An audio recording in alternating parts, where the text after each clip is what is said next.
Long before email, Facebook, Twitter, and even phone calls, the postcard was an easy and inexpensive way to communicate.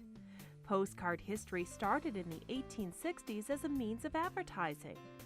It would be several decades before postcards would be used for travel greetings, which is what we traditionally associate them with. By 1907, the divided back postcard made it possible for the sender to write both a message and an address on the back of the card. Prior to that, information had to be written on the front. First 2 decades of the 20th century, those were the peak years for postcards, at least in the United States. And so this predated any other visual kind of thing coming into the home. So it really was, here's a picture all of a sudden, not just a letter, but here's a picture. Not everyone had the camera. I mean, this is, about the time that George Eastman and the Kodak people came along and started getting everyone more visually oriented, but it was a nice thing to find a visual laying around the house. This inexpensive form of communication quickly grew in popularity, not only for senders, but also for collectors. As time and technology evolved, the appeal of the postcard started to diminish. But what about all those old postcards and collections? Those sitting in shoeboxes in dusty attics and basements? Well, here at Booth Library at Eastern Illinois University, some of those old postcards have found a permanent home. I would say our largest collection sort of started us off in this, and it was a collection from one of Eastern's professors who has since retired, William Smith, who was in leisure studies at the time, and is the author of some books on postcards. He approached the library with a collection from Coles County that he had. It was a big leap into collecting for local history. Many of the local postcards are actually not the travel greeting style. Instead, they depict scenes from the various communities. And there were major companies who would send photographers out, and they would take the train and get off every town and photograph the town and come back with it. The postcard was developed in many situations sort of as a way to publicize the town and a way to build the town and to build businesses there. And so if you were trying to attract people to your town, you would say, look at our school, look at our library, look at these churches that we have. That was the development of America as people were being enticed out of the cities to, go west, I suppose. And so, it was a picture into the local community. Some cards in the collection actually contain mini photo books within the card, showing multiple images of the town.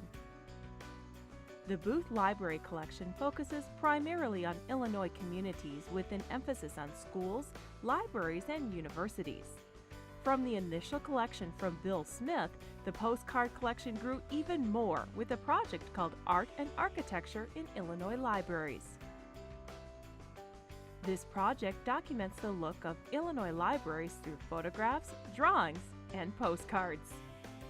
Persons from our staff visited and collected data from over 1,000 public and academic libraries in Illinois.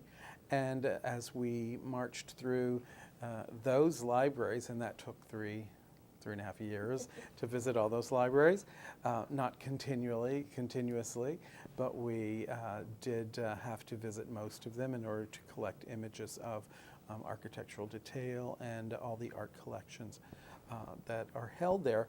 We found that several of those libraries would have, in sort of a favorite corner of the library, an early postcard of their library and just a little blurb about the beginning of the library. And this began to be part of this project, and wherever we went, we were looking for early postcard images of these libraries. Today, postcards have become a primary collecting category for the library. As people find out about it, they send us postcards, and we have acquired other collections. When I go to conferences, I always stop by the local vendors to make sure that we're getting anything else that might be out there in the areas that we look for.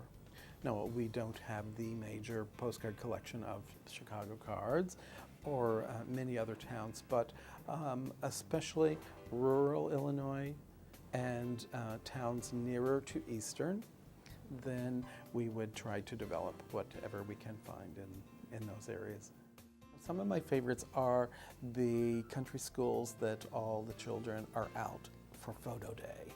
And they're all standing out in the yard, whether they're playing or whether they've all lined up in their, best starched shirts and dresses. They're there to make their mark in history, with the photograph. I find that touching and telling also. To make the postcard accessible to anyone around the world, each card has been scanned, cataloged, and placed online. So how do you begin your search? Well, it's easy. First, go to eiu.edu and then click on Booth Library. Once you're there, you can search in 2 different ways. Using the EIU online catalog will give you some 8,000 results. To narrow that down, use the advanced search. For example, type in the word postcard and then Charleston. This will bring up several results, including an image of the card, but also other materials such as books that are related to that subject. If you want postcard images limited to just Illinois, check out digital collections off the main Booth Library page. If libraries in Illinois is your topic of interest, you can search those by public, academic, Carnegie, and interiors. If you want something more specific, say Charleston, just type that into the search box. You'll see small thumbnails of your search. Click on that and you can look at the front and the back of each postcard. Several people have used the collection for research, and many have used it that we don't even know, because now that we have it online, they can see them. But if they want to put their hands on the actual card, of course they're going to have to come to where the collection is located in the Archives and Special Collections here at Booth Library. In an age where communication is electronic, online, and instant, tangible records of our correspondence are harder to come by. Postcards like those at Booth Library, or maybe the ones stored in your attic, provide a unique glimpse into a slice of life from a time period since past.